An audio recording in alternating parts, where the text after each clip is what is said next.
This match is now officially a Judy Bagwell on a forklift match.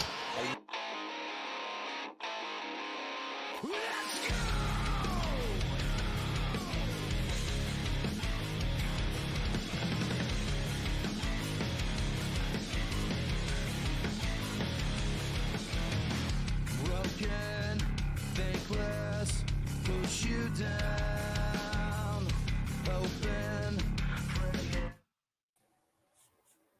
Fuck. What's this big cold open you had?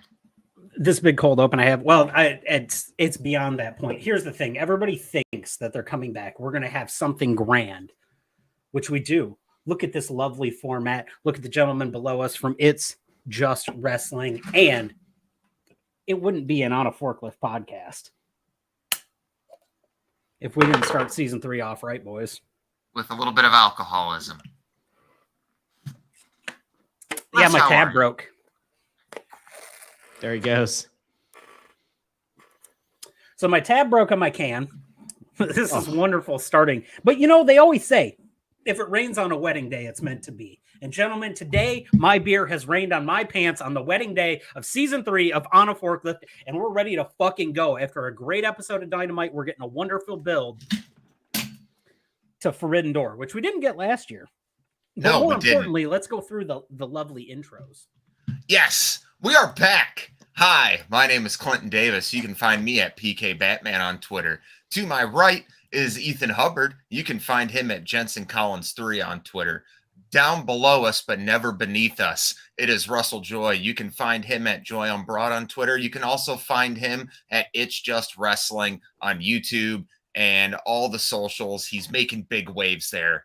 We are On a Forklift pod on Twitter, On a Forklift Wrestling podcast on YouTube, Spotify, and Apple Music, On a Forklift Wrestling pod on Twitch. We don't know how much longer that will be. And Thursday nights at 9 p.m. on We UPN. might be on Kick. Who knows? We might just go to Facebook too. Facebook's good. Facebook streaming is always a popular option. But over the past 2 weeks since we've started this rebrand, the YouTube page has taken off quite a bit. And Twitch, for lack of a better terms, are restricting the amount of money that you're able to make outside of the Twitch revenue, which is probably going to cause us to just say fuck that and leave it. To be honest, we've been more focused on YouTube anyways. That's part of the rebrand, is that you're going to see daily shorts being uploaded of your favorite Michigan independent wrestlers. You're going to see uploads from just all over the state of Michigan. We're going to have matches being uploaded weekly because Ethan and I are going to more shows and recording them.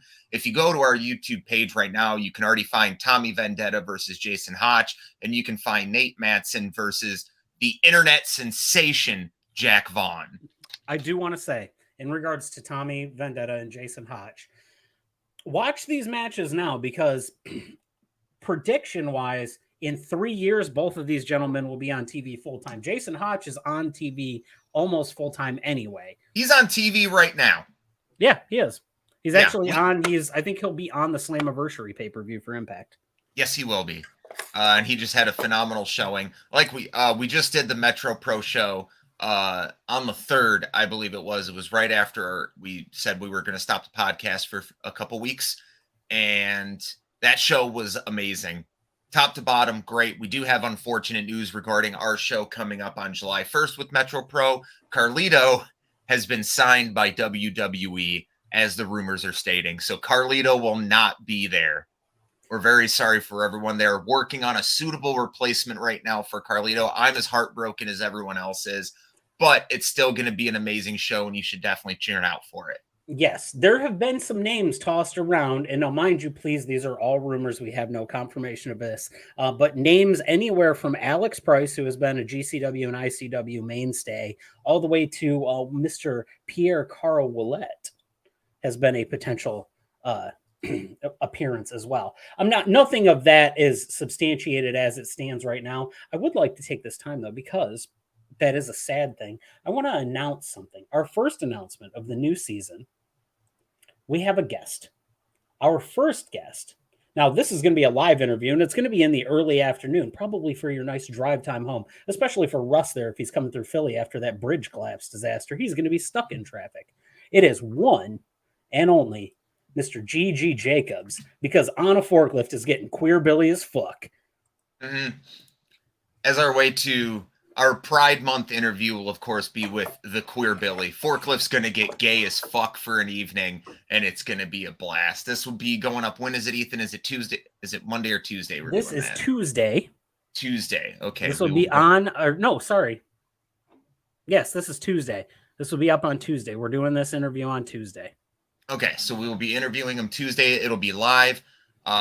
Please join us for that. But we've done enough shilling. Yes. Let's get on to what this is all about. We got Russ here, and we've had 2 solid fucking weeks of AEW television. Haven't we, Russ? We have. I just got the quarter hours for last night. Over the quarter hours. Can you send them to me so I can flash them up on the screen? Absolutely. Give me 1 second, please. Please hold while we load this image. AEW Dynamite last week was a pretty damn good episode, but last night was a return to form for AEW that we haven't seen like over a year. Over a year. Though last night's show, you start to see the way that some of the different outlets like to do damage control or vice versa. So one of the concerning trends, it has to be a concerning trend for AEW just in general, is that the lead-in that they've been getting from Big Bang Theory has not been good or has not been up to snuff like it used to be. They used to start shows with 1.1 million viewers coming off of Big Bang Theory, and then it would drop. It just inherently, not everybody who watches Big Bang Theory is going to want to watch pro wrestling. We get that. But they've, on average, I think, been starting around the 920 to the 920,000 to maybe 944,000. Some weeks have been even less. And obviously, through attrition, you're going to see a dip in that starting. And usually what happens with AEW shows is you start kind of high, it dips a little bit. Sometimes it comes back around the 9 o'clock hour and then it dips again at the end. But last night's show, which was a good show, it did this. All right. So we started high and then it started dipping. So this is from, and do you guys mind if I do a little breakdown here? This is from WrestleNomics. This is Brandon Thurston. And as you can see, the Adam Cole versus MJF match started at 918,000 viewers. Again, typically the way that these things start, their highest typical number is in that first quarter hour. They held viewership, and actually, if you look down at that 18 to 20 or the 18 to 49 demo, it increased in the second quarter hour, which is through the picture-in-picture ads and almost to the end of the match, where you can see they actually gained another 1,000. They dropped a little bit in that demo, but that number held pretty steady in that 900,000 range. Then we got the CM Punk video, Sammy Guevara and Darby Allin live promo, dropped a little bit as they got Jericho involved. You saw the Sonata video that kind of got glossed over, and then the Darby Allin Sting match against Mogul Embassy, which is kind of wayward. That stayed pretty solid. Match finishes up. The Guns do their promo. Wardlow and Jake Hager, a little bit of a dip. The end of that match, though, really dipped. The angle with Luchasaurus, dip. You see the angle, the MJF backstage promo really quick, brushing off Tanahashi, fine. But here's where it all starts to go chaotic. I mean, you have the backstage thing with Orange Cassidy, the Zack Sabre interaction, the start of the women's match, and then it tanks. I mean, it really, really tanks. It's the end of that match, which I can't imagine that's why you lost 50,000 people, right? But you look at the very last thing that's listed there and what continued after. I think it's probably safe to say at this point that despite the fact that a lot of people on Twitter seem to back the Elite, that's not a good rating. And that's got 3 of your most popular people in the Elite, the Bucks and Hangman, against the Blackpool Combat Club. And they hemorrhaged. I mean, if you look from 9:30 until 10 o'clock. It was the Jack Perry promo. That's when everyone tuned out. That's when the ratings all dropped. I don't know, man. They hemorrhaged 80,000 viewers. Oh, sorry, that's more. That was almost 100,000 viewers they hemorrhaged from 9:30 to the end of the show. But has that been a consistent thing across the board? Not that big of a dip. Okay. Not that. Well, I mean, they usually will lose 30,000, maybe 40,000. It really does depend on the main event, but that's really bad. Like there's no way to spin that. Like people. Well, let's spin it like this, because as amazing as that 6-man tag was last night, we just had an Anarchy in the Arena match. Where do you really go from there besides blood and guts? That's where this is all inevitably leading to, and we're all just turning. Like, that's the one thing we're turning gears on. Like, there's a lot of the things involved in the main event that were super positive. The match quality itself was phenomenal, but I'm just like, I just saw these 6 of these guys. They were involved. Like, there was 8 of them involved in a fucking bloodbath less than a month ago. So why would I sit here and watch them have a standard 6-man tag between the censored Bucks and the Blackpool Combat Club with Brian Danielson on commentary? Well, it just doesn't make much sense to me. You have to go back to, and I won't be negative here, but like you have to go back to the best of 7 series between the Elite and Death Triangle. We saw a very similar thing happen when they main evented the show. I don't know why. Like I'm not gonna like start to venture into like. I think that irreparable damage has been done, and it's gonna take a lot to fix it. In the way that the tribalism that exists between AEW and WWE now further extended to that tribalism of Elite and Punk. Like I just don't think that there's a way to divorce yourself from it. You know, like I don't think it's just that is your biggest marquee thing. And to Clint's point, like you're building this to blood and guts, right? Like there's the rumor about Ibushi showing up. There's the rumor that Okada is going to align himself with the Elite. And yet that should be something that like, all right, even if you're going to say that the end of the show is going to dip a bit, it shouldn't dip 100,000. This wasn't like an experimental match, you know? And by the way, you didn't have the NBA finals. You didn't have the Stanley Cup final. You had Vanderpump, and like I don't get it.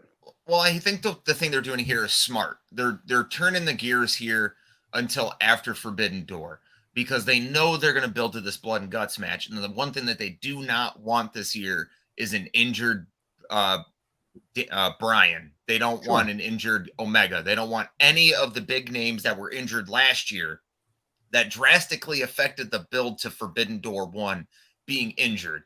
So for the next 2 weeks, we're still going to have the ties of the AEW feuds going on with this amazing build to Forbidden Door that we're getting. And to talk about the main event itself, yes, we had a phenomenal 6-man tag. Ethan, I'm sorry I'm talking so much. No, you're fine. We had a phenomenal 6-man tag team match between the Hung Bucks and the BCC, which led to a vicious Elite trigger followed by a buckshot lariat to put Yuta away. But that was really just like we said before, this is just like the build part. Like the match happened, but everything after the match happened was the important shit. Was BCC jumping back in the ring with Danielson to take out fucking the Elite. And who would come to save them? We were all thinking Ibushi. We were all thinking all these names, but not one goddamn one of us thought Eddie Kingston. Not one of us thought Eddie Kingston. I don't know if he was he really helping the Elite though? He just wanted to fuck up Claudio, and I'm here for it. Claudio, yeah. And I'm here for that shit. What if I told you that the main event of this show ran from 8 to 8:36? It did, but we'll get back to that. Let's just talk about this part real quick. I tuned out. I turned the TV off at this. I was one of those people. I'm one of those. I just don't. Okay. Well, let me finish off the main event portion and just go through everything that happened, and then we can move on to the real main event, which you said. Wait, is Ethan saying that he turned off the show after that first match, or turned it off for the main event? Because 9:20. So you turned it off when it goes from 4:15 to 3:53. Okay, so you turned it off somewhere around the Wardlow Hager match, or like when that ended. Yeah. Okay. Yeah, it was basically it was right around 9:20. It was right after the MJF Tanahashi bit. Okay, Okay. let's finish this up real quick and we'll get right back to that. Mm-hmm. So after Kingston came out came Takeshita. Takeshita instantly went after the Elite, taking them out before Kenny Omega would make his return, making the save. And while Kenny was too busy taking out Takeshita, Will Ospreay makes a sneak hook kick, super kick to the face, and then drills him with the hidden blade, gets him up for the Stormbreaker before another hidden blade before we run into black. A phenomenal mashup of everyone that's going to be involved in the major matches at Forbidden Door. The only person we were missing here was Okada, which I think we're going to get next week, considering that's the final week leading into Forbidden Door. Can I ask you a question? Sure. So it was last week or 2 weeks ago. Kenny wasn't on Dynamite, and Yes. Marvez asked the Elite where Kenny was, and then they said, "Oh, he's." Marvez said, "We heard that he's in Canada," and they said, "Well, he's out of the country, but he's not in Canada." And the implication was, "Oh, he's in Japan recruiting help to take on the BCC."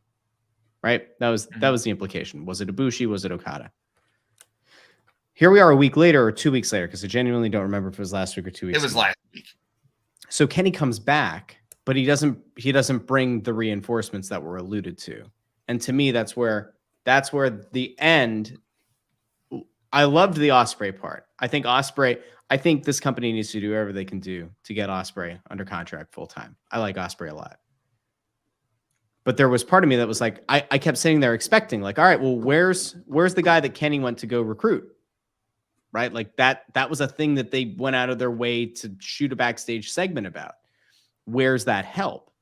And I have a hard time with that. Like I do have a hard time reconciling. Like we dedicated a part of a segment to it, and Kenny is laid out at the end, and like it's a good moment for Ospreay, and at the same time, I'm like, thought there was supposed to be some help, I don't know. My theory on the whole thing is that they're definitely going to save that whoever Kenny got popped for the week before Forbidden Door. That was always. Then I don't know if Kenny should have shown up last night. I guess that's my point. That's Kenny where I expected Kenny to show up last night. I didn't think he was going to be gone until the week before Forbidden Door, because you got to have some sort of build outside of, Will Ospreay won a number one contenders match, and these two had the match of the year in January. So I assume they're going to have some sort of tag affiliation match next week. Maybe they can do Omega and Okada versus Danielson and Ospreay, which would tear the fucking house down. Mm-hmm. Which that's my expectations right now. But we can move on. But we can move on to exactly what Ethan's point was, where the real main event took place in the first 45 minutes of this show. Let me paint you a picture, gentlemen. Sure. You and your wife, you're planning a really nice night out, but your babysitter says, "Hey, I can only stay around until like 9 o'clock, like at like 8:30, 9 o'clock. I got a jet, right?" Mm-hmm. So you say, "Okay, date night's going a little early. We're gonna hit Texas Roadhouse. We're gonna get the early bird special. We're gonna get the 2 for $10. We're gonna get it's gonna be fantastic. No baked beans, no baked beans." Your boy tells you, "Hey, I got you a hotel 2 hours down the road, Comfort Inn. It's paid for. It's under my name. Go tear that shit up." That is exactly what happened between MJF and Adam Cole. But at the end of the night, no one came. No one came because it ended in a draw. And Adam Cole was your wife or boyfriend or whatever looking at you going, "Just a little bit more, baby." And it's housekeeping's knocking on the door, telling you got to go fluff your pillow. You got to get the fuck out of here. That's what they're telling you. That is what that was. That match edged me so hard. I was tired for the rest of the fucking night. And that's what I want. That is what AEW used to do to build their fucking title programs. That match right there. And that is why this was a return to form. Unfortunately, the dip in the ratings is a bit of a return to form as well, but starting off fiery hot and carrying it through for a really long time. But that 36 minutes of that segment from the entrances until the end of the match was beautiful. I loved it. I thought it was a throwback to Kenny and Danielson. It was great. So say, "Hey, what's going on?" What's up, buddy? Housekeeping. Yeah, that was to me like a harkening back to an older time, like a WCW going for a really long show, stuff like that. I just loved it. I thought it was fantastic. The champ is here. And then we got a beautiful right after that, not to stop it, but to follow that up with a really good thing, we got a really fun Darby and Sammy promo after that. Yes, I have beer. Why? I think she was offering to bring you beer. No, she's going to tell me to drink it and shut the fuck up. Well, Oh, shit. Oh, she redeemed a big Papa Puff. Oh, hell yeah. That's exactly it. That's exactly what it was. No, Which, this match. after we talk about this, I have something about the Darby Sammy promo I want to get both of your opinions on that I think is a really fun thing to do. Sure. No, I thought that match was spectacular. It just goes to prove that MJF, even though he doesn't wrestle as much as anyone else on the roster, he is the best wrestler on the roster. A 30-minute classic with Adam Cole on free TV. A reversed Eddie Guerrero spot. Didn't have that. That was spectacular. Good. There was good near falls in this that had me believing that Adam Cole was going to pin MJF. First pinfall victory over MJF since, I think, Wardlow. You know, I never thought I was going to get to a point where Adam Cole was the mentor or like the elder statesman in the matches. And we've hit that point in our life. Do you have more to that? MJF is the perfect program for him. He's not a high-risk maneuver guy. You have to protect Adam Cole. Basically, Adam Cole is walking in the same grounds as Bryan Danielson is right now with his health concerns, right? You have to have him with an MJF-style guy who's going to protect him, make sure he doesn't get injured. Honestly, MJF gets injured in his matches more than anybody else does. That big fucking goose egg, the hematoma with the thing. I'm speaking into the fucking mic. I don't know what you want me to do. he's upset. He's upset. That's his wife. I know. I didn't like this match. No? I loved Yo, this loved match. it. Fuck Yeah, you. yeah, I dude, knew that's where yeah. it was going. Yeah. So, Adam Cole. Baby. Clint just Yes. got really fuzzy. I don't know what's going on over there. High as shit. He's Bigfoot. There he goes. There he goes. There he is. Thanks, John. Thank you. So, I had a moment last night where I looked at Adam Cole in the ring. And maybe it's because they already diffused this. Like, maybe it's because MJF previously called out the physique. But I'm watching this last night. I'm thinking to myself, he doesn't look ridiculous. Adam Cole doesn't look ridiculous in the ring with MJF. Now, part of that is because MJF is a shorter guy. He's yoked, but he's a shorter guy. If Adam Cole were in the ring with Miro, it would look kind of weird. But for some reason, it didn't make me feel like I had to, I don't know, like suspend the believability. And what we saw was a match between two guys who had really good chemistry, a match that was pretty fluid, a match that was enjoyable, that had good psychology, that had good pacing. There were some weird refereeing moments. There are some parts that just like made me wonder how we continue to have some of these issues. But like for the most part, it was a really good match. You had to lead the show. And I legitimately, guys, I swear I wanted to tweet before the match, would they possibly go to a draw? And I should have tweeted it. And I was like, there's no way, right? Because they've done it too many times. They did it when I was at Arthur Ashe with Omega and Danielson. They did it with Danielson again. Come on, you can't possibly go to a draw. And then they did. Here's part of the problem. And I actually wanted to see if this was going to have an adverse effect on the ratings. When you have that kind of a finish, in storyline, it makes all the sense in the world, right? Because Adam Cole is still on his way back. Adam Cole, whether you think he looks too slight or not, do you really want to give him that win? I don't know. Can you afford to give MJF that loss? I also don't know. But the way that they set it up is the perfect way to give Adam Cole that win, right? Because MJF's plan blows up on him, he gets a couple of finishers, and like it does feel like that's the way to go. If you're really going to give MJF a loss. That's it. And it doesn't cost him his title. And for once, an eliminator match actually matters, because most of the time the eliminator matches end in a loss for the challenger. And so I thought, like, as it's going on, I'm like, all right, like maybe they're not going to end in a draw. And then he hits the boom, and I'm like, all right, well, hey, that actually kind of makes sense. And then the bell rings, and I think to myself, like, holy shit, they actually did it. Like, they had the balls to do it. I hope it doesn't blow up. And you look at the court hours, and I don't think it totally blew up. You didn't see like 100,000 people tune out. So, okay. But that's the kind of thing they're going to have to do if they really want to push MJF full heel. And he's still too liked. Like, he doesn't work as a heel. He's not Don Callis, right? Because he's not hated. I've said this a million times. There are only a few ways to make MJF a full heel. One of them that's like right out there and easy for them to do is to run it back with Darby and have MJF brutalize Sting. That would universally get approved as being like a shit move. And there's no way to cheer MJF after he does that. Short of that, I don't think that they have a way to make him a full heel. But the match was really good. I don't know. Like, I'm happy to see that they're not trying to hotshot this into Forbidden Door.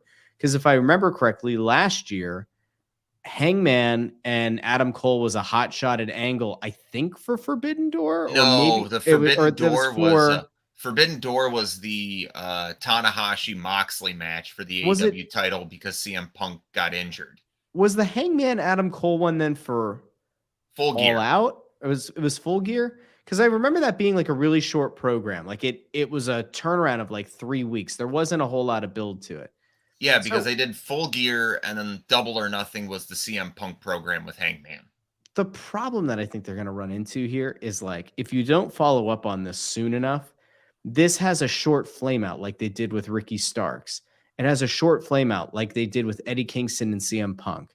Like, you have these moments where these guys can go toe-to-toe on the mic, they have a really solid match, and then it just dead ends. And the fact that Forbidden Door is a week away, and like MJF's doing this, like, I'm not going to fight a guy from an indie fed in Japan. Like, that's funny and everything. And like, if he has a match with Tanahashi, it's going to be a great match.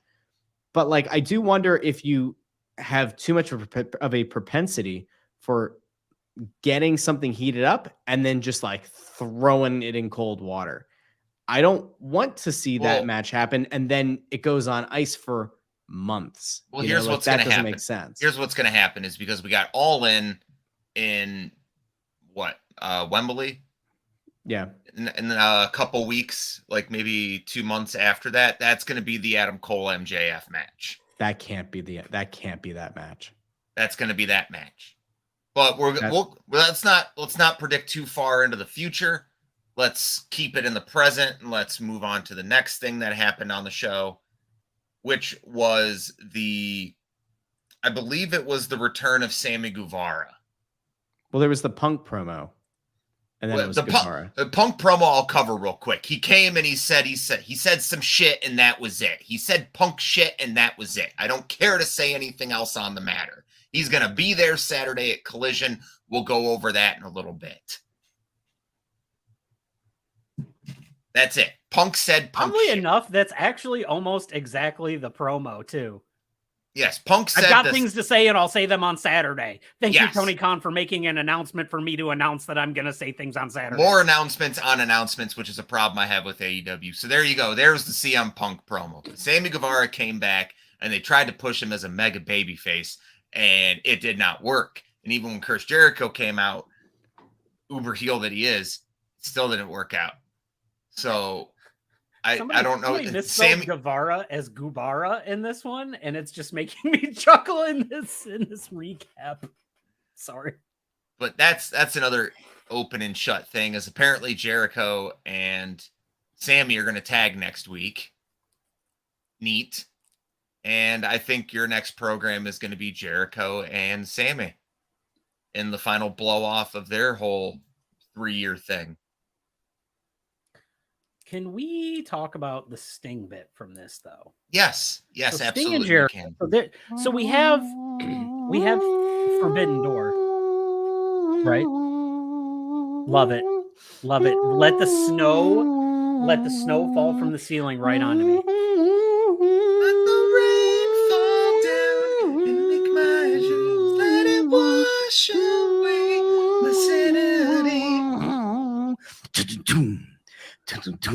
No, just keep talking. Okay. There's something I wanted to ask you guys, and I was going to bring this up in the chat earlier, and I didn't want to because I thought this was a. Thank you, Tony Schiavone, and back to this. I wanted to ask about this. We Me have neither. Forbidden Door. Why are we not using Sting? Why is there not a Sting match on this? Why do you think he came back last night? He's coming back for a standard Sting 6-man tag team match on pay-per-view. And that's fine, but if I had to book a singles match, the Sting singles match would have been Sting and Tanahashi. It would have been the safest. Yeah, there you go, Russ. Oh. God damn it. I hate it when you say right things. Yeah, Oh, it would have that's been a really the good point. It would have been the safest thing to put Sting in. And you would have only had to go about 10 minutes, and there could have been a lot of crowd interaction spots. Who wins, though? Who went? Tanahashi. Tanahashi goes over. Sting doesn't need to. It doesn't matter. Sting literally never needs to win again. Fair. I think Sting should win his retirement match because I think he's one of the few guys that should win his retirement Against Jeff match. Jarrett. No. Give Jeff Jarrett everything. No. Stop. That's why this Dynamite dipped in ratings, because there was no Jeff Jarrett on the card. Oh, sweet baby Jesus. I'm going to have a coronary. We're one into the... God. Episode 91, everyone. Shut the fuck up! Oh, this really is a new season, huh? Yeah, it is. No, it's just... Yeah, Sammy Guevara is going to do a thing. Darby Allin's going to do a thing. There's going to be a 6-man tag. It is what it is. My question for you, gentlemen, is who would you book in that spot against Sting from the New Japan roster? From the New Japan roster? Yeah, Sting gets a one-on-one Sonata. match. I don't hate that. Put the Evil. New Japan belt on Sting. I'm just kidding. I'm just kidding.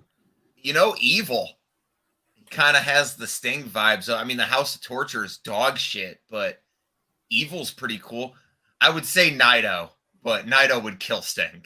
No, I think Naito would be a good match too. They're both old and their knees suck. So that would work.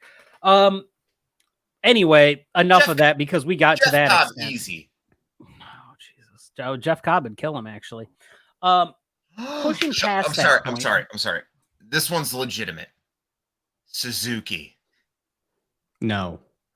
I would Murder rather- Grandpa. The grandpas of both organizations. I'd rather Oh, you you put him against Shibata than that. I never need to see Suzuki again. Why? I would love to see Suzuki at You an see, indie okay, event. This is the problem with Russ and AEW is that Russ's only exposure to the New Japan crowd has been through AEW. I go based on what I actually see. And I he's don't go never gone based- out of his way to watch the Moxley Shibata matches from Japan or the Shibata fucking Suzuki matches. Suzuki's match with Okada in the pouring rain. He's an old man in Oh. undies. I don't need to see it. I don't So care. dig up That's the what he corpse is. of Ricky Dozan and like fucking put him in there. So we talked about Sonata though. We brought him up. So moving to the next topic here, there was a short promo. Sonata issues an open challenge for the IWGP bit. Now in a bit of Tarantinoing of this, later in the show, Jungle Boy accepts this. I don't think this is bad. Their styles are going to match up very well for a good match. Is it going to be the most interesting match on the card? No. But it'll be a good 4-star match. It's not that. Who the fuck? Jungle Boy's the guy that could get knocked out to begin this and it not matter. Somebody else could step up and take that spot. Now, I don't know who. I honestly don't know who. But Maybe Hook. there's Maybe gonna Hook. be- It's going to be I Hook. would be Hook leveling Jungle Boy would make me just so happy. Where would that be on the Buffalo Chicken Dip scale?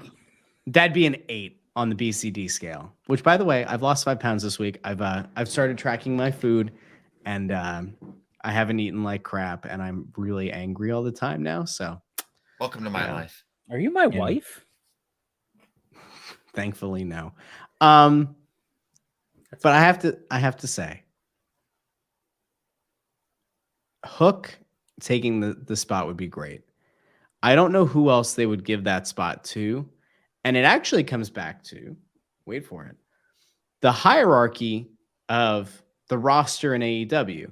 Now, I actually think what they should have done is waited until Collision and had one of the people who's going to star on Collision be the one to challenge Sonata.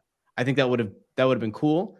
It would have also given you an idea, like the open challenge. Well, okay, it sits out for that night, and then you go like you're not going to defeat Miro is not going to face Sonata right at Forbidden Door. That would have been cool, but you're not going to have Miro lose right after re-debuting. He's going to have to go on a tear.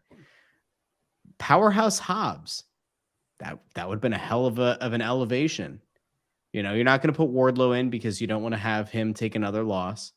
But like there are guys on the roster that like Malachi Black. You would want him taking a loss right now against against the IW. Yeah. It's who you take the loss against, not that you take the loss. You lose to the current IWGP World Title holder. You lost to a world champion of an organization. The loss doesn't look that bad. Now, would it look even better Buddy, but like Buddy might not be at the level or whatever. But like you look at Buddy and you go, this guy could like fuck anybody up. And you could believe it. Andrade would have been interesting if he'd been back and if there weren't the AAA and CMLL, issues. But I don't know. Jungle Boy doesn't do it for me. I genuinely don't get it. I feel like that's a force feed. If he ends up having the match, it's the ultimate force feed. It's the ultimate try. Like it doesn't work. It just doesn't work. So we're going to finish our Dynamite review with this. Right now, we've got 2 of the biggest matches of the year announced in between Kenny Omega and Will Ospreay and Okada versus Bryan Danielson. Who are you having main event? Is it going to be Okada and Danielson, or is it going to be Omega and Ospreay? It's MJF and Tanahashi. It's not going to be them. It's your top title. I'm willing to bet MJF and Tanahashi kick off the show. Because MJF is going to pull that bit of, if I'm not main eventing, I'm opening this shit so I can leave. The Brock Lesnar card? He's going to pull the Brock Lesnar thing as like another shout out to WWE. There's another match. You can't tell me that match wouldn't be a hot fucking start to the card that wouldn't overshadow the main events. There's another match that it could be, but that match hasn't been announced yet, so I'm going to pretend like it doesn't happen. I think it'll be... Oh, what's that match? The one that won't respond to the one that wants the match. We know what this is. It could be announced on Saturday. If you're talking about a 6-man tag. No, it's a one-on-one match. He's talking about Punk and Kenta. Yep. Somebody who stole somebody else's finisher. And I would be fine with if you wanted to do that. I think it's going to be Ospreay and Omega, though. I think that is what puts... No, fuck it. I'd have that open the show. How does Danielson and Okada not finish it? That's my opinion. I wonder if you have to bookend the shows with those. You start off hot, like if you can't open the show with Danielson. Danielson and Okada to me is such a freaking awesome match. That has to main event. Like just conceptually, that has to main event. If you start with Ospreay and Omega, you're starting insanely hot. You have no idea how long that match is going to go. Let that go. That's a hell of an opener. I think that goes, and it sets the tone for the entire night. I agree. Ooh, do we want to take a little bit, because I don't think we're doing predictions for this, but do we want to take a bet on how long that match goes? Which one? Ospreay and Omega? Ospreay and Omega. We'll set the over-under at 27.5 minutes. It's well, how many matches? 30. How many matches are we at right now? It's these two. 4. We've got 4. And then presumably they're going to announce what? 1, 2 on Collision, and then maybe another one next week on Dynamite. Maybe. I think Ethan's right. I think we're gonna get Punk and Kenta. They both just seem to be very into that match at this moment. Yeah, Reed, I'm with you on that. I think 27 minutes is fair. Tag team. I don't know what you do with FTR at this point, because I know the match was going to be them versus Aussie Open. They don't do But- shit with FTR anyway. Bushamon? I mean, like, is that your option? Maybe I see Hangman and the Young Bucks being in a 6-man tag. Who's the current never open weight? Is that Okada's group? Yes. Ah, damn. Because I wanted to see House of Black versus them. There you go. There's another set of champions that you could have on the show. Who's the never open weight champion right now? Okay, David Finlay. So okay, I can book that one. Jay White versus David Finlay for the never open weight championship. Boom, done. Next.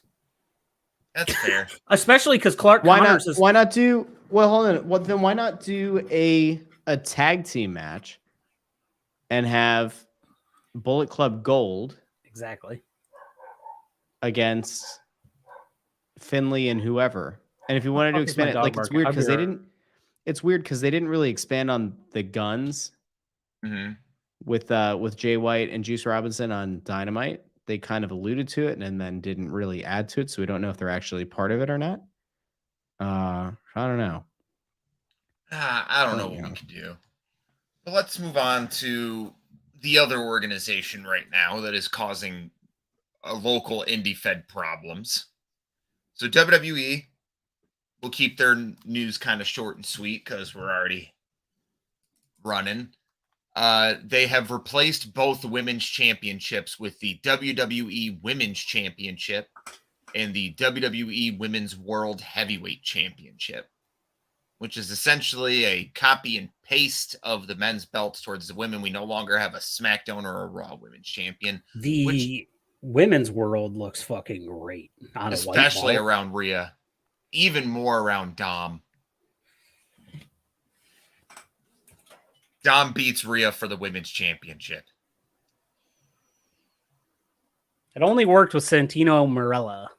Well, Sorry. my thought went out the window because I think LA Knight is going to win Money in the Bank, but my initial point was going to be Dom winning Money in the Bank, but now he's taking on Cody Rhodes.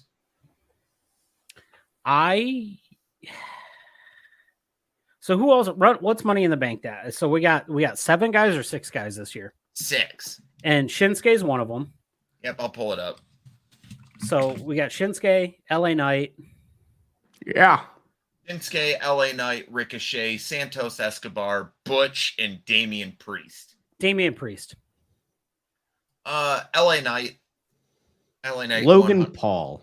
Add him in. I'm game. I'm game for it. I want it. I want to see This is dumb as Logan shit. Paul's just going to show up and win it. I want to see Logan Paul hold that briefcase, jet setting, hitting fucking Puerto Rico, wherever he lives. They're doing fucking Kool-Aid dry rips off of the thing, lining them up, and just everybody on the island's taking a pass. I don't care. I think him with the Money in the Bank briefcase could be some of the best fucking television we've ever seen. Could be. Possibly. It's not going to be deep television, but it'll be fun. I don't really know where we go with WWE if it comes to deep television anymore because we're running this bloodline story almost to the end. Like we've got to be nearing the end. No. They're going to keep this going. They're going to push it until it's not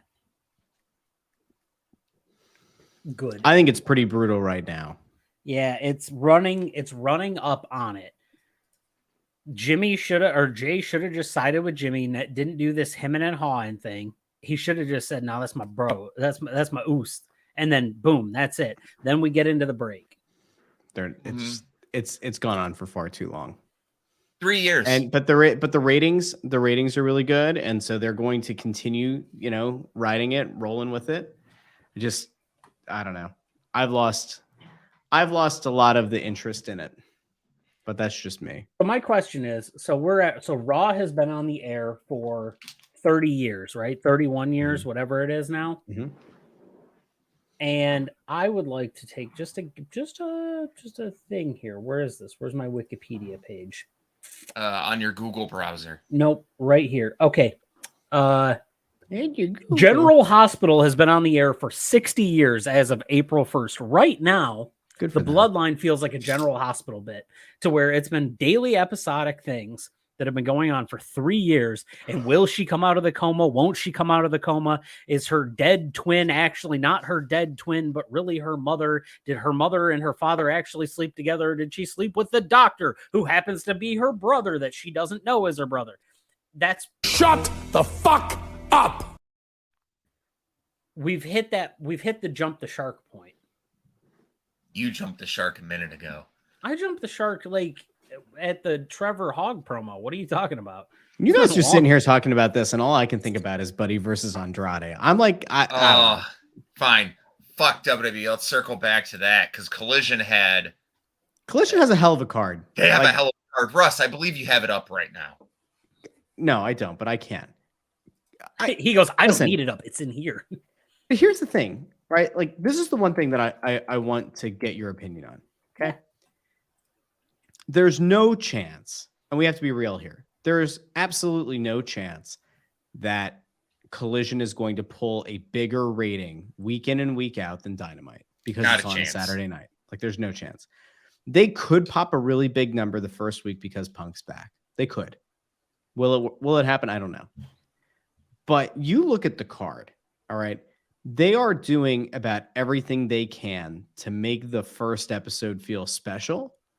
And it's all right. So Miro finally announced as being in action. They didn't say who it's going to be against, but Miro is in action on Saturday. You've got Buddy Matthews against Andrade. They just kind of threw that in there as, for fun. That's more of a thank you for tuning in on a Saturday type match. Yeah. You've got Willow Nightingale and Sky Blue against Tony Storm and Ruby Soho. Which token women's match of the what? I have a thing about that. That was one thing we didn't cover on Dynamite. If Thunder Rosa is going to be a predominant figure on Collision, why was she not the one to come out and save Sky Blue and be in this tag match? I don't think she's physically cleared yet. Oh, well then that makes sense. That's probably why. Moving on. I think they want to build to her return, and maybe they'll have her return with no physicality. That would be my guess. I could be wrong. Or maybe she's going to, or maybe she's going to show up on Saturday. What if she's Andrade's manager? No, I laughed at you. We're not doing this. But maybe she'll show up and the Outcasts are going to be beating down Willow and Sky Blue, and Thunder will show up then, and she will side with the originals. That would be interesting. But the interesting thing, because they like to mirror storylines, is you have Thunder Rosa come out and support those two, but then that Thunder Rosa and Britt Baker don't get along in the same way that like you would see Eddie Kingston come out to like support Moxley, but he hates Claudio. Like there's a little parallel. They like to do this stuff. Wardlow against Luchasaurus for the TNT Championship. Oh my God, they're actually going to defend the TNT title on a TNT show. How about that? Twist my nips. Should be interesting. But that main event, CMFTR, Jay White, Juice Robinson, Samoa Joe. That's a 6-man I could get behind. Like that's a match I'm intrigued by, because that should be setting the groundwork for that Jay White and Juice Robinson against FTR, which I think has the potential to be really, really good. And honestly, that might end up setting up one of the matches that we see at Forbidden Door. Like maybe that's where they're going to go. Even though they're all AEW guys, if you were going to do something, that would be an interesting match to put on Forbidden Door. And you could build towards Punk against Joe, if that's what you want to do. I think ultimately what we should see is position Jay White across from Punk and like let that be a program. You brought Jay White in as like this big free agent, as the guy that they swooped in and like stole away from WWE. Well, at some point you have to give Jay White that ball. You have to at least put him in that main event kind of picture. Him against Punk on the mic and in the ring would be a really good program. And before that, you have the ability to build it up with Joe and Punk. Like there's a lot of good there. I actually have a present for you because I know you're not very well versed in like the old indie wrestling days. Mm-hmm. Am I correct on that? Yes. Are you going to tell me to go back and watch the Joe and Punk? I have the whole trilogy and all their promos on one DVD. The whole thing. All 3 matches. All 2 hours and 46 minutes of their matches. If you want those, I will mail it to you. You're a sweetheart. You're a gentleman and a scholar. So you can see why I'm getting excited over the fact that I'm not the biggest fan of Punk anymore. Like we're all really very aware of this. I'm surprised. But a Samoa Joe and Punk feud. Samoa Joe is about the only person left on the AEW roster I feel is better on the mic than CM Punk. If you compare this card to the Dynamite we just saw, this is a better card. It's fresh matches with the exception of the Wardlow Luchasaurus shit. Everything else feels fresh. That's why I'm excited to drive over to Ethan's after work on Saturday and watch this shit if he's going to be home. So, I'm not sure yet. So, this does play up really well, though, that I think we're definitely going to get Joe and Punk as a continuing thing on Collision after this. On July 27th, Twisted Metal drops. They're going to want to advertise the fuck out of the fact that Samoa Joe's in that. So in the lead up to it, you're going to see the Twisted Metal commercials play on TNT and stuff to drop on Peacock at that point, even though I understand it's a separate streaming service who get different shows air on stuff all the time, but it's going to be pushed on the show that he's going to be in there. So I think that's definitely going to be your premier feud. I think you're missing the fact that, whatever. That an AEW wrestler is going to be promoted on a WWE platform. AEW is going to push that shit to the fucking moon. It doesn't matter though. So NBC went past their exclusive bargaining rights window. So did Fox with WWE. Well, so it's like they both did that. So WWE can bargain with anybody to put their shows on, which tells me that Peacock, even though they have the WWE network, isn't fully sold on them right now. I don't blame them. The Peacock WWE network sucks. I miss the old network. It makes it so hard to go back. It was so easy on the WWE network to just type in what you were looking for, the exact match. You didn't need to know the pay-per-view, and it pulled it up for you. And it took you right to the minute that match started. It was a beautiful thing. Now I go to look up WrestleManias and they're all out of fucking order. There's WrestleMania 38 Night 2 right next to WrestleMania 3. There's like the weird season thing. It's not good. It's not Pepper good. Schwam remembers. Do you remember the WWE network? WWE needs to help them overhaul the Peacock network. They genuinely It'll happen when they get the Endeavor network, but that'll never happen because ESPN has the UFC rights, which is why Disney is going to have the streaming rights for WWE. Bold prediction. Look at you. Bold prediction. Look at that. By the way, does anybody have $2,613.10 that they want to loan me? Or pounds, and 10 quid that they want to loan me? For what? I can get 2 front row ringside tickets to All In right now. Right at the turn, right at the corner. So we're literally smack dabbies. I'm still playing Zelda, man. Hey, I have a question. Yeah. So imagine December comes and the Elite leave. Hot. Like the Bucks leave. They go to WWE. I think it's more likely that Kenny stays. I want to just throw this out here. All right. Let me play. 2,600 Reed. Sorry. I think Kenny Omega is an exponentially more interesting talent when he is not tied to the Young Bucks. I think Hangman Adam Page is an exponentially more interesting character and performer when he's not tied to the Young Bucks. I think AEW would actually be better without the Young Bucks because Omega is an actual main eventer who feels like a main eventer when he's not tied to those guys. And I think Hangman is probably in that way as well. I don't know. I don't care.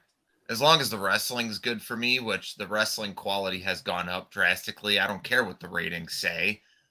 AEW was great last night. It was a solid 8 out of 10 episode, which from Dynamite over the past year haven't been all that great.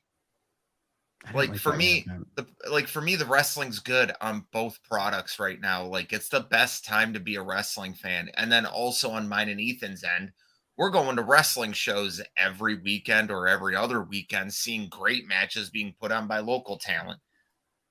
I can't really be too negative on wrestling right now because if the wrestling's bad, I'm just like, I move on to the next thing because there's so much shit out there to watch.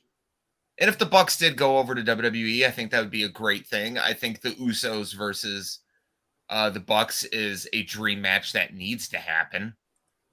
Same thing with the Bucks versus the New Day. I just think stylistically they fit better there. Stylistically, no. They're going to get watered down very, very much if they go over to WWE, which is why I think they stay over in AEW. I don't know. What if You they gotta just remember- retire?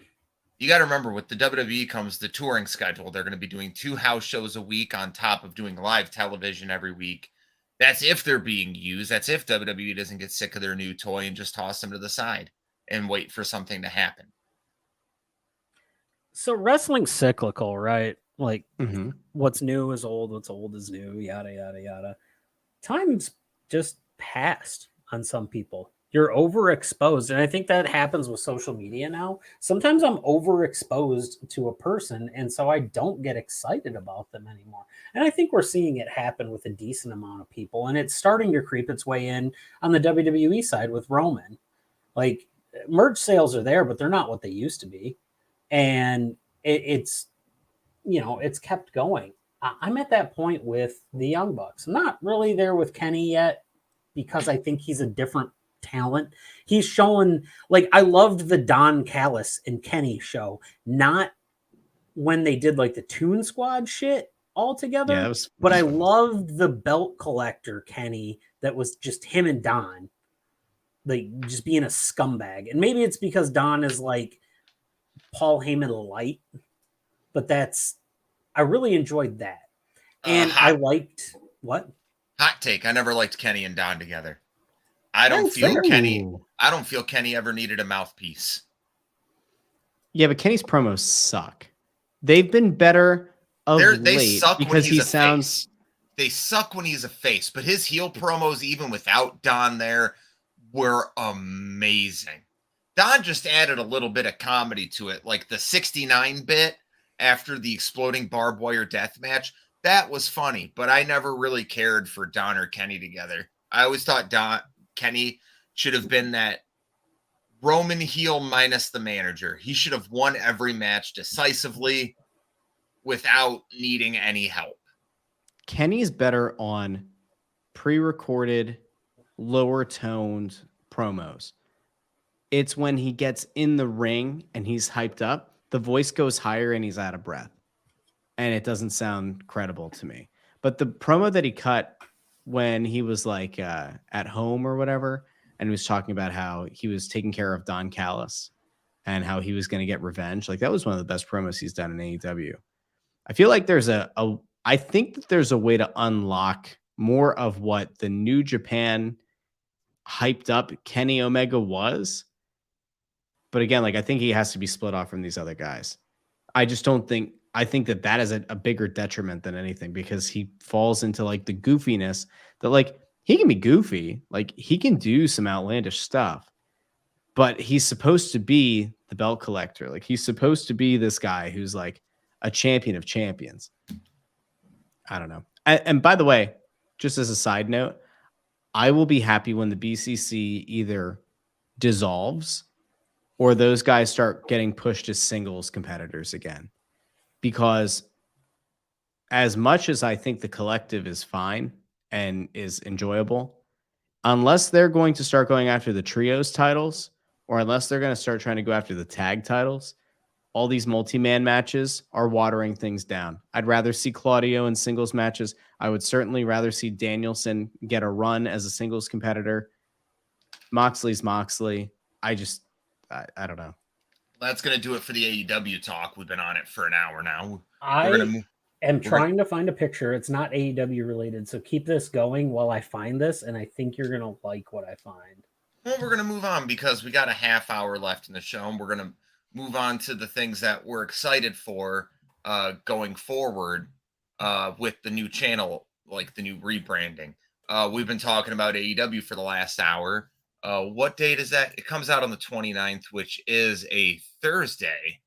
So Thursday, the 29th, before we go live for On a Forklift, whoever else wants to join me, I'll be live streaming on AEW Fight Forever.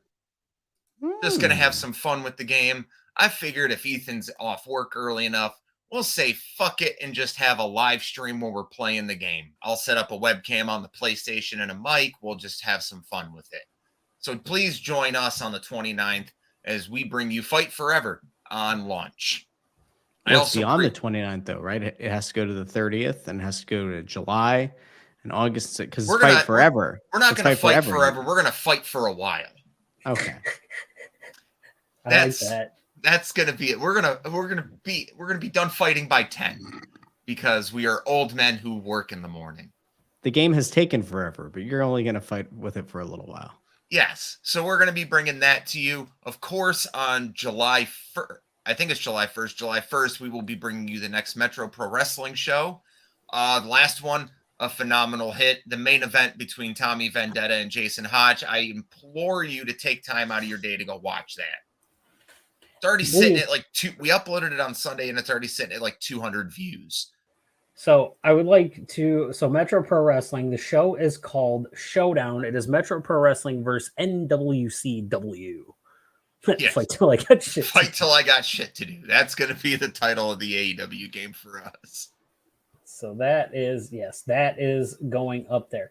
I have added, speaking of things that we're really excited about, there's more wrestling than just AEW and WWE on television. And something happened. And because two of us live in this state, something happened this past weekend. And this is a very happy moment. If you haven't seen it, Chris Sabin is the new X Division champion, and Alex Shelley is the Impact World champion. And I think that this is just fucking awesome for two dudes who have put a shit ton of time into that company. And Chris Sabin was at one point the TNA heavyweight champion, but he was never the Impact World champion. And so now both of them have held the world title and the X Division title. It is a wonderful moment to see two Detroit boys on a pay-per-view hold up the two major titles in a promotion. Especially two people who have been so integral. I can't say the word right. I'm fucking that. Integral. Integral. Integral. Integral.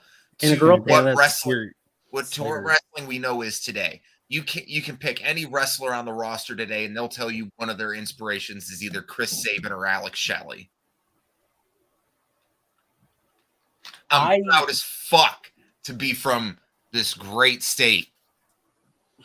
And I just want to see Chris Sabin use option C. Oh, don't do that to me. It doesn't have to be. That's the lovely thing about wrestling. There doesn't need to be a heel. There doesn't need to be a face in this. It's two best friends who have been fighting forever together, winning championships, numerous ones. They faced each other for the X Division championship before, but they have never faced each other for the Impact World title. Why not make it happen? It's just very exciting for me to see. Fuck. As Ethan said, we have that show coming up July 1st. Carlito will not be there again. Unfortunately, we apologize on behalf of Metro Pro for anyone that was excited for that. Props to Carlito, though, for getting signed by the Fed again. That's fucking sweet. I'd love to see some more of him on TV. He was jacked. To be honest with you, I was shocked when they made the announcement at the MPW show that it was going to be Carlito, because I was just like, that motherfucker didn't get signed after that Puerto Rico pop. Russ, what has got you excited coming up? It doesn't even have to be strictly about wrestling. Tell us about your channel. What's coming up for It's Just Wrestling? I don't know.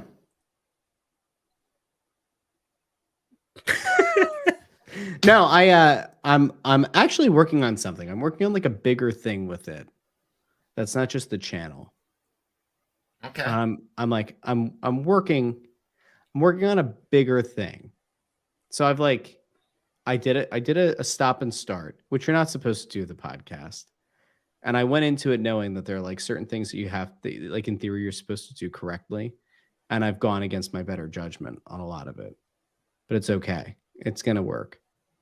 But I'm like working on a slightly bigger thing. The thing's going to work. And if it if it goes the way that I want it to, I'll be able to announce it this weekend or maybe the beginning of next week, and we'll see.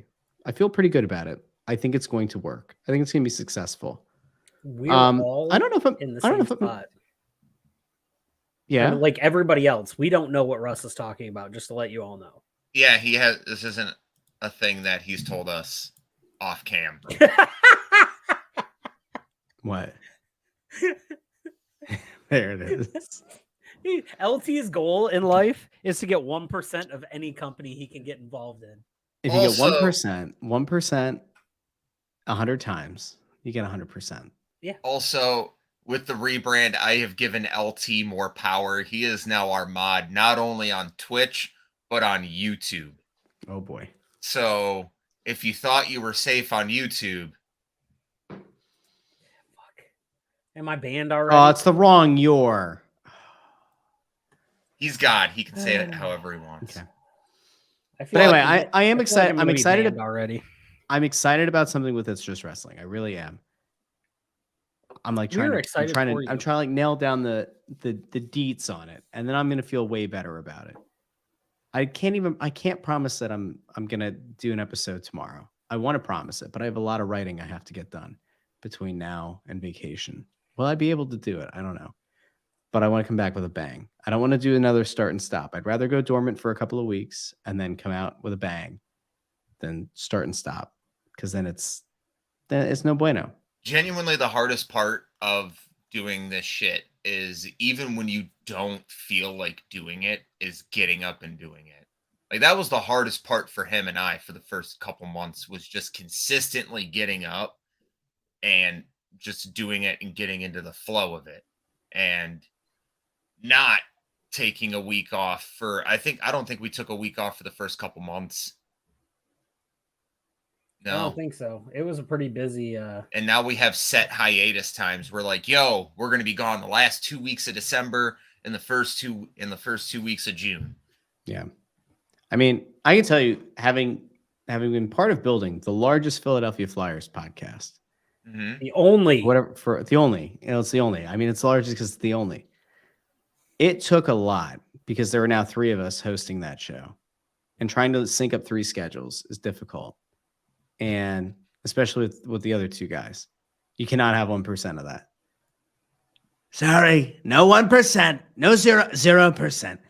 But trying to get those guys to get on board with, like, there's a reason that you do it every week, and a big part of that is just like the charts. A big part of that is like Apple Podcasts and Spotify. Like you have to keep it going. Mm-hmm. And the cool thing is, I made a big pivot there that we were going to do a lot of YouTube, that we were going to really, really push the issue with YouTube, and with like starting to do some shorts and like do some reels, but like really just getting it going weekly, live stream, all that. And the show's taken, like the numbers have taken off in an even bigger way than I expected them to, which is really cool. But it's all about consistency, which is why I'm like mad at myself with like the rollout that I did for the wrestling show, because I'm very excited about it. And I was conceptually very excited about it. And then I did the start and stop, which is not smart. It's not advisable, but it will be great. I'm going to make it great again. I don't like Jimmy John's. I think Jimmy John's gave me the worst sub I've ever had. They suck. They're not good. It had why like he's 2 trying to slices give of you- turkey on it. Like Jersey it was- Mike's is That's my why he's trying to go-to. give you Jersey a Mike's is $9.89 solid. gift card. He bought 1 sub for them, and he was just like, I didn't like this at all. Jersey Mike's though. Oh, dude, Popeyes is so good. Now you convinced me on Popeyes. Ethan, the Jersey Mike's though was like built on a throne of lies. There was a local chain, like a local franchise that opened up a few years ago, and I was like coaching middle school soccer at the time. We got like a notification about like, hey, Jersey Mike's is doing the soft launch. Go over. They're like serving all the teachers. I'm like, all right, that's awesome. I go over, and this Jersey Mike's sub that I get is like packed with meat. It's fantastic. All right. It's a meaty sub. All right. Mm-hmm. I went Russ back. loves meat. Fantastic. Foot long meat. And so then I came back a couple weeks later expecting that same thing. And it was like a very thin layer of meat. And I was like, See, this is. Here's my thing. Go ahead. Yeah, I Ethan. was, go ahead, I was Clint. like, this isn't okay. You can't do that. Don't fill me with all this meat. And then when I come back for more, just a tiny bit of meat. I'm That's gonna how it give works.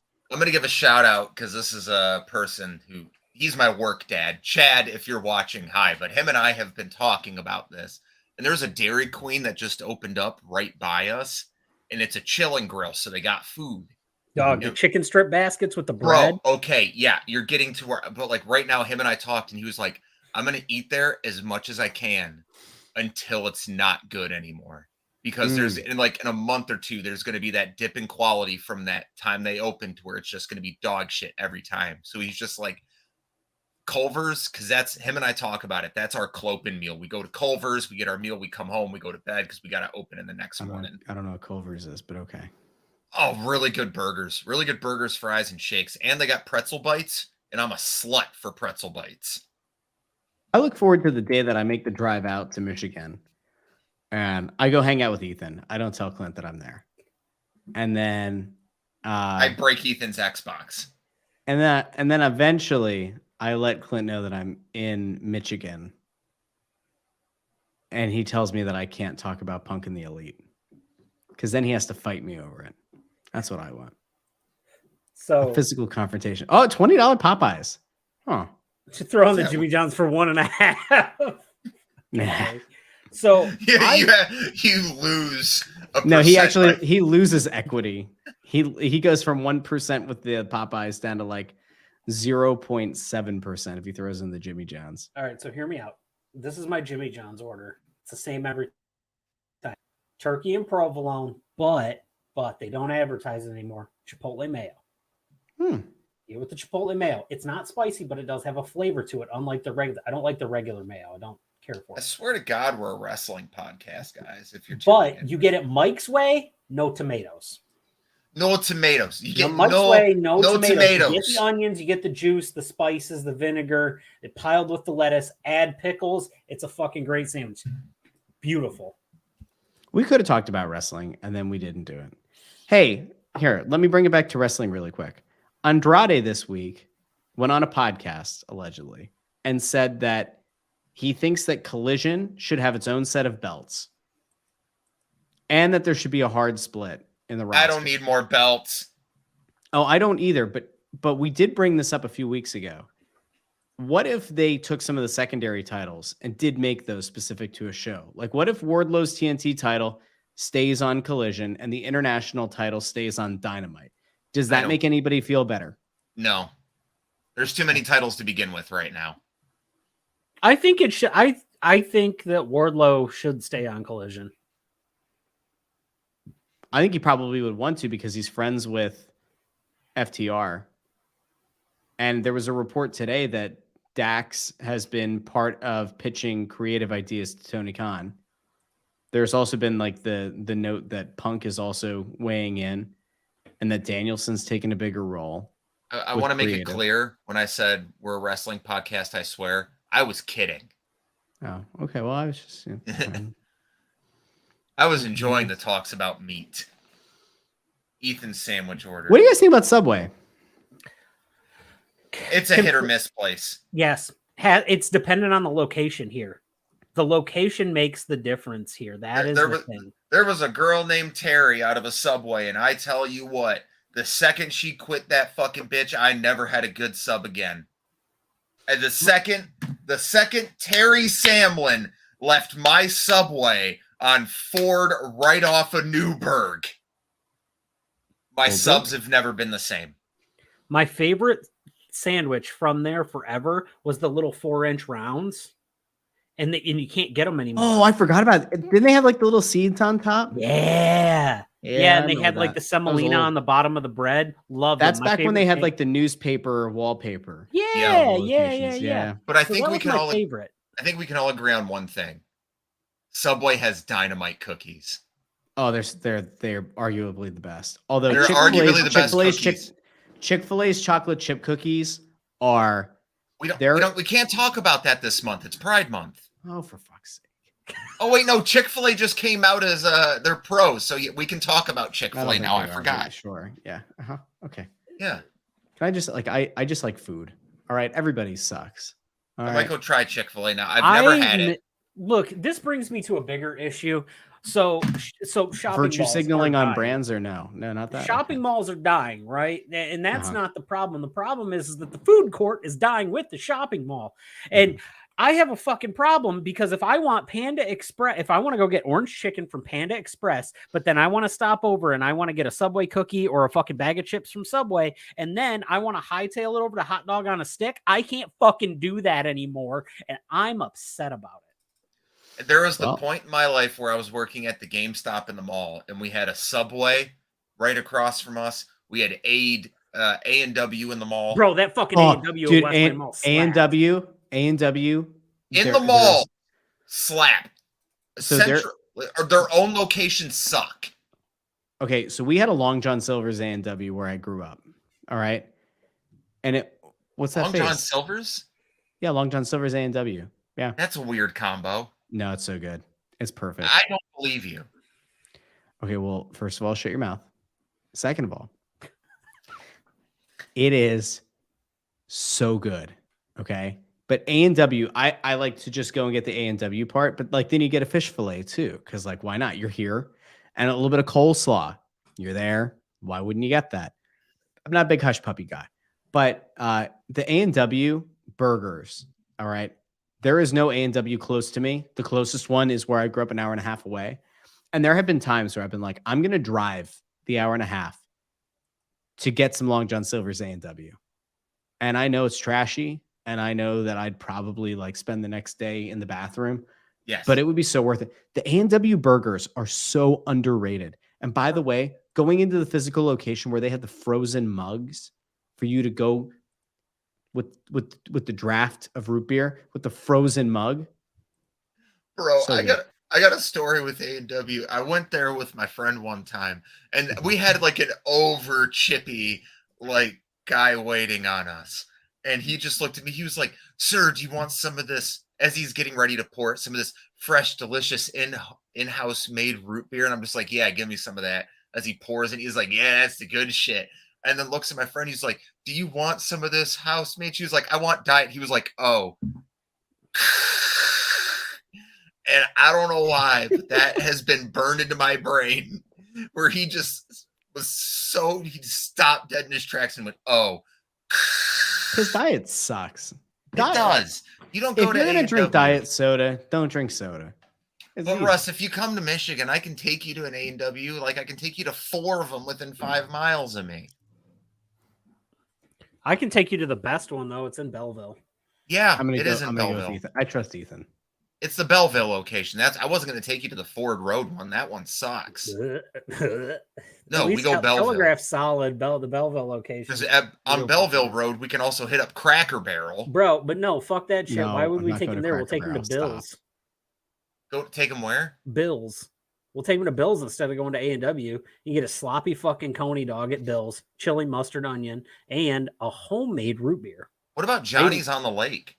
Fuck Johnny's on the Lake. I hate that place. Wow. Why? Because it's garbage. It's overpriced and the food's never that good. I've never had a bad experience there. Ugh, it's Granted, awful. I've only gone like 3 times, but we could also go to Captain Nemo's for a real sub. Nemo's a solid for. I am sub. trying desperately right now to share a picture with you guys. No, I know where to take him. So, Russ, you're from the greater Philadelphia region. I don't know what they call it out there. I'm going to assume that's what they tell me. something along the lines. So we have a place here called Gabriel's, and they serve cheesesteak hoagies, not Philly. To clarify, they are made sure they don't call them Philly cheesesteaks. They are cheesesteak hoagies. They are meat and onions chopped up and grilled on a grill, and then they have American cheese on a hoagie bun melted into it. That's fine. And my favorite part, you can get it with mushrooms on it too if you want, but they have a pepper relish. I love that. That's also and it's fine. so fucking good. That's totally fine. I'm just saying, I think you would enjoy it. They also Clint, have I just dropped an image to you. I don't know if you could share this or not. If you do the share screen function, but I want to. That's a real thing. It's a real thing. Please pull up, please. I'm working on it. Share your screen and do That's a real thing. Long John Silver's A&W. That's in Cressona, Pennsylvania. You see, the only combo restaurant we really have is a fucking Taco Bell KFC The- combo. Yeah, Well, we have those too. The Yum brands, but for a hot minute there, you used to be able to get we had a Taco Bell KFC Pizza Hut Express combo. So you could go there, you could get your cheesy gordita crunch, you could get your personal pan pizza a and a side of Pepsi. popcorn chicken. And a Pepsi. The largest Cabela's in the country, I think it still is just down the road from this one in Hamburg, Pennsylvania. And right there is a Long John Silver's Taco Bell. That is a combo. That is a good combo. We have Long John Wendy's, Silver's Tim Taco Hortons. Okay, here, let me ask this question, because this is going to be the wrap-up question of the night. Don't you try to wrap this shit up. This No, is a we're good ra- conversation. This It's is a te- good conversation. We're ending this shit at 10:30 from now on. That's the new thing. That's sad. Even if we're in the middle of a conversation, the second it says 10:30, I'm clicking won't do end it. broadcast. No balls. You won't do it. I will Fake news. 100% do it. Yeah, Watch well. me. But Fake news. your perfect meal, like I'm talking like a burger from a place, fries from a place, drink from a place, appetizer, dessert, all different places. Go.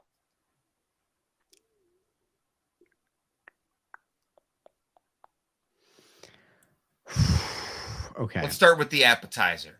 My appetizer is going to be chicken nuggets from Wendy's. Oh, I thought you were going to Ooh, say that's- chicken gravy, you fucking weirdo. That's a good choice. Although I'm going to say, since you went with nuggets, I'm going to say Chick-fil-A nuggets. What was the question? What's your app? Like, we're going to build your perfect meal, different places, everything like that. What's the appetizer? I don't think nuggets are an appetizer, but if we're going to play that game, then it's Chick-fil-A's nuggets. If you go to Applebee's, their appetizer is boneless wings. Boneless wings are chicken nuggets. I'll fight That is anyone true. on that. That's true. The chicken That's wonton tacos from Applebee's are fucking awesome. Loved those things, but nothing else on their menu is worth it. We're picking places that are like drive-through fast food, right? So okay. Yes. Okay, You drive. picked Wendy's. I drafted Chick-fil-A nuggets. Ethan. Ooh, so I guess it technically counts. Yeah, it would. So Wendy's used to have this spring salad thing with cranberries on it that was really fucking good. It was like a Waldorf almost. You said Sure, we'll go with appetizer. Ethan's time I mean, you of the said year exclusive. appetizer. You You get said- a Ethan's salad going before with the meal. Ethan's go going with with this Ethan's white time of the privilege year. salad. His white privilege salad. Fine, fuck you guys. Wendy's chili. Oh, The chili baked potato Ugh. combo you used to That get from is- Wendy's. That is a terrible idea. that's okay. That's not a good pick. I like it with Your- a side your- of finger. Your side. I am so upset. I'm gonna go with dumplings from Cracker Barrel. That's not a fast food with a drive. Oh, you're right. That's not fast food. I mean, yeah. Okay. So, you know what? Fuck, they don't have them anymore. I was gonna go the potato wedges from KFC. They don't they have don't them do the- anymore. They don't it's do those okay, anymore. You can say it. They That's existed. I want to go with shit that exists. It was 6 months ago. Adrenaline in my soul. Something potato. Paw wedges. Patrol. You know what? I'll go Checkers fries. Checkers / Rally's French fries. I'm gonna go with a Wendy's fries are the best when they're just out of the fryer. You've got a they're even 10-minute window from the time they're out of the fryer to eat. They're better than McDonald's fries if they're fresh. If not, you go McDonald's. But I'm gonna say Wendy's fries. Cut Ethan off for a second. Is anybody Russ. writing this down? Hold on, I'm gonna write this down. My cheat code each day is I go to work every day at 7. The Wendy's by me opens at 11. I take my break at 11:05 to go get food from there. Cheesy Fiesta potatoes has got my head ringing right now from Taco Bell, but I'm thinking it's got to be cheese curds from Culver's or the waffle fries from Chick-fil-A. Will you please just make a choice? Cheese curds from Culver's. All right. All right. So hold on. So Clint, yours was what again? Wendy's chicken nuggets for the appetizer. Yeah, your Rally's side, fries. Your side. Rally's fries. Reed, we're going to save that as a topic, the 90s theme park experiences, for another show, but remind us later because that's a great one. Ethan, what was yours just now? Cheese curds. Cheese curds from Culver's. Or just really Okay. cheese curds in general, because they could come from Culver's. They could come from fucking anywhere that sells cheese curds. I love them. All right. Burger, go. I'm gonna Burger. say A&W. I'm gonna say Culver's. Like an actual burger? A burger from a fast food restaurant. Does bro. it have to be a burger? Or can it be a chicken sandwich? Sure. If it's got to be a burger, it's a Dave's Double from Wendy's, no tomato. Yeah, we'll just stick with that. All right. Chicken sandwich. You guys are gonna find out real fucking quick. I love Wendy's.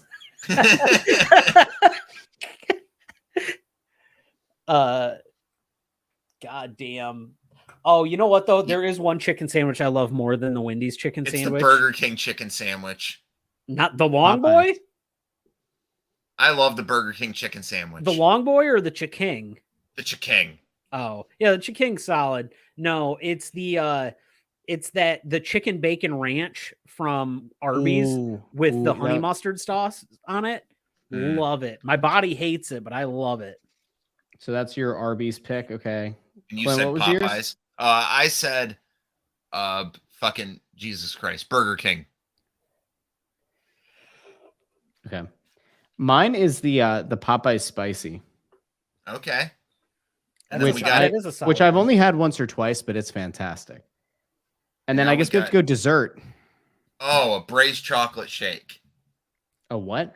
A braised chocolate It does shake. have a drive-through. I can verify this. I can get in and out of there in 5 minutes. I mean, Wendy's has drive-throughs, but am I gonna really pick a Blizzard? That's Dairy Queen. What did I say? Dairy Queen has Wendy's. drive-throughs. Dairy Queen. Yeah, doesn't, Dairy but- Queen's got drive-throughs here. Dairy Queen has drive-through. I don't know if I'd consider that though, but I'll accept your Braze or whatever, but not Bray Wyatt. No, Bray's like it's got a donkey as the mask. Well, Ethan, what's yours? Oh God, dessert-wise, oh fuck. It's either the holiday pies from McDonald's or a caramel apple empanada if those things are still available. Please Just just say check. one thing. It's, just I don't one know which. thing. Well, one is seasonal, and I don't know if one Pick exists one of anymore. them. You're so frustrating. Pick one.